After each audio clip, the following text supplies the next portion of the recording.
Hello everyone and welcome back to another video. I meant to make this video yesterday, but I did just run out of time, so we're going to do it today.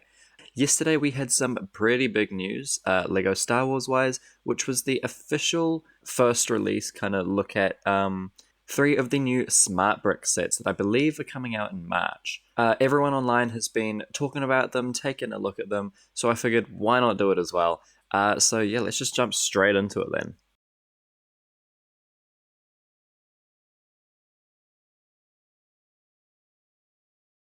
So, the first one that we're going to be having a look at is going to be set number 75421, Vader's TIE Advanced.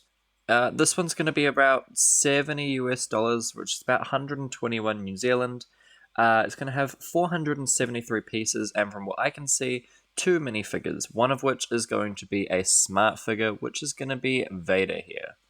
Everything else included in the set, it looks like we're going to have a little Rebel outpost, a refueling station for the TIE Advanced, the Smart Brick Charger, the Smart Brick, obviously, and then, again, obviously, Vader's TIE Advanced itself, which actually doesn't look that bad. I think out of the 3 that have been revealed, it looks the best, and yeah, I really actually quite like how it looks. From what we can see, the Smart Brick is going to go into the back of the TIE, and I don't know if that's going to stay an open area. It looks like it might, but I don't think we can actually see any details about if it will or won't. Otherwise, it looks like a really nice set. I'm really excited to actually figure out how the smart bricks work, play around with them.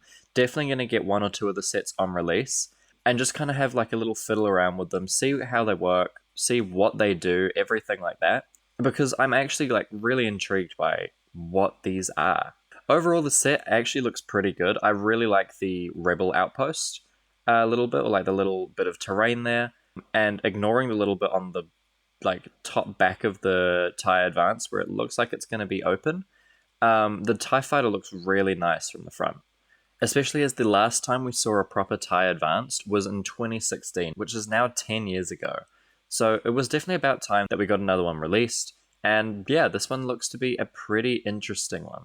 Oh yeah, and before I forget, obviously I mentioned there were 2 minifigures. One of them is obviously the Smart Bricks Vader, and then the other one just looks to be a kind of general generic Rebel Trooper, which, I mean, you can never really have too much of those to build up your Rebel army. Speaking of a Rebel army, the very next set that we're going to be having a look at is going to be set number 75423, Luke's Red 5 X-Wing. This one's going to be for ages 6 and up, have 581 pieces, and be 100 US dollars, or 173 New Zealand. It's going to have 5 minifigures, 2 of which are the Smart type, which are going to be Luke Skywalker and Leia, and then the 3 normal minifigs are going to be R2-D2, a Stormtrooper, and a slightly different Rebel Trooper. Having a look at the set, there seem to be a few more side builds than with the TIE Advance, because we've got the, obviously, little charging pad for the Smart Brick and the Smart Brick itself, but we have also got a Death Star turret for the Stormtrooper to sit in and man. We've got a little refueling kind of trolley thing, probably has some like ammo crates in that as well, for the Rebels to drive around, give to Luke. We've got a little command post for the Rebels as well, with a nice little screen. We've got a ladder for Luke to get up into the X-Wing with, and then we've got the actual X-Wing itself, which it doesn't look the best. It's very kind of pudgy, like it looks like it's being kind of squashed. It looks like if an X-Wing was a pug, if that makes sense. I mean, I love pugs, but an X-Wing doesn't normally look like a pug. You can see here there's the little bit for the smart brick to go into, which goes in between the cockpit and the area where R2 sits. But yeah, it's not the nicest, like, prettiest looking of the smart brick sets. It's not too bad. I don't think it's nearly as bad as everyone's making it out to be. Yeah, it's not the best given the price tag, but it's also not the worst they could have done. Outside of the X-Wing, though, I do actually really like how everything else in the set looks. I think the little kind of rebel trolley cart thing, like a tram, I don't know what it's called. I can't think of it at the moment. But I think that looks really nice. And I like how Lego's putting in a lot of side builds with these, because you don't really see as many now. Like, you used to see a lot more, but in the recent few years, you haven't really been seeing too many side builds in a lot of Lego sets. So I'm really, really happy that they're kind of coming back. The command post looks really cute as well. It's just a nice little thing for you to stand like Princess Leia at or something while you're flying Luke around. And the Death Star turret also looks really cool. I like how you can actually sit a minifigure down in it, and it looks like it's got stud shooters on it as well. But yeah, that's about as much as I have to say about this set. Actually, wait, no, there is one more thing. If you have a close little look at R2-D2, I know I said he was a normal minifigure, but it looks like they've found a way to get his head to be on a swivel and actually turn. I'm not entirely sure at the moment how they've done this. They might have changed up the kind of body mold and put a bar in there instead for his head to spin around on.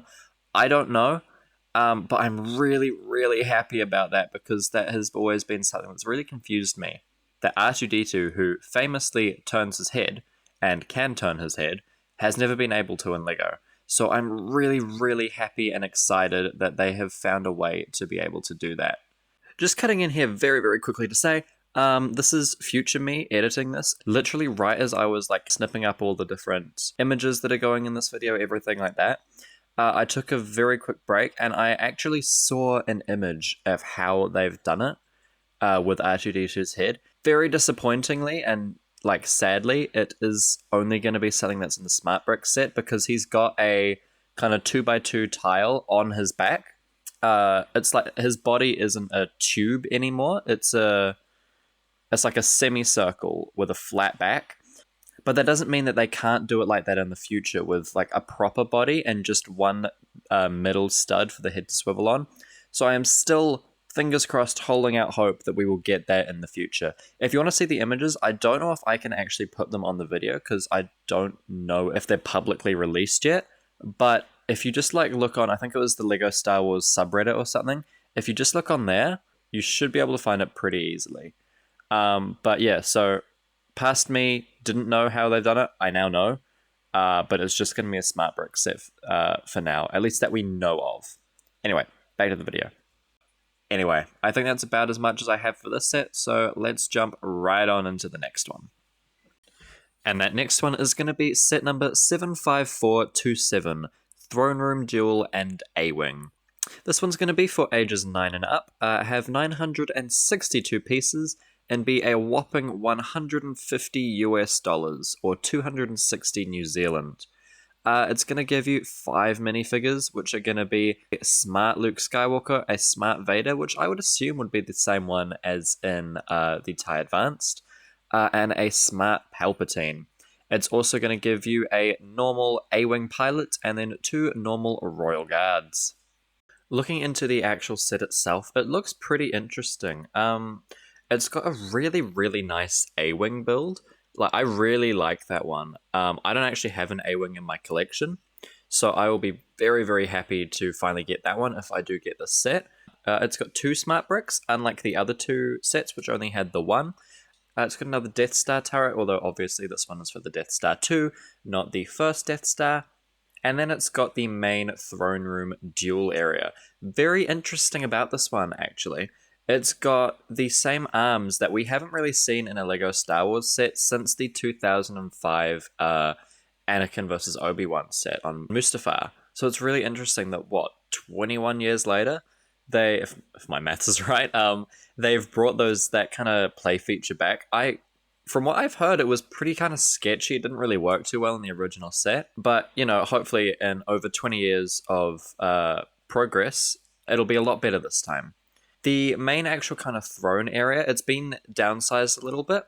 I have the old diorama. Not old, but the diorama from a few years ago. And I also have the new UCS Death Star that released last year. And the UCS one is slightly smaller than the diorama one, I believe from memory. And this one looks to be smaller than those 2 as well. So they're going smaller, but I think that's fine with the kind of scale that they're going for here.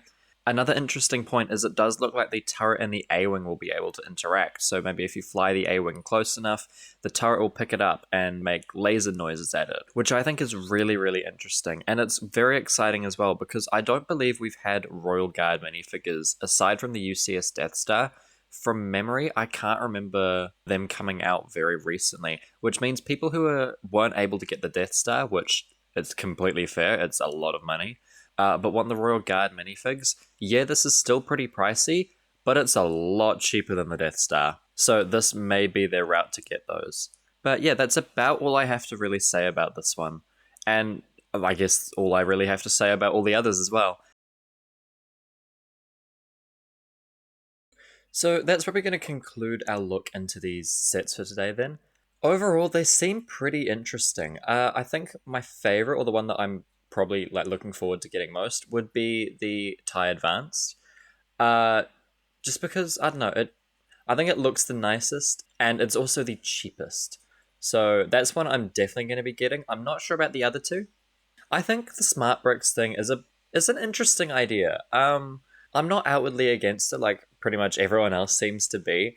I try not to judge things like that until I've actually like seen them firsthand or used them, played with them, anything like that, given them a real go, and then I can give a kind of opinion based off my own experience. So we'll have to wait and see for that one.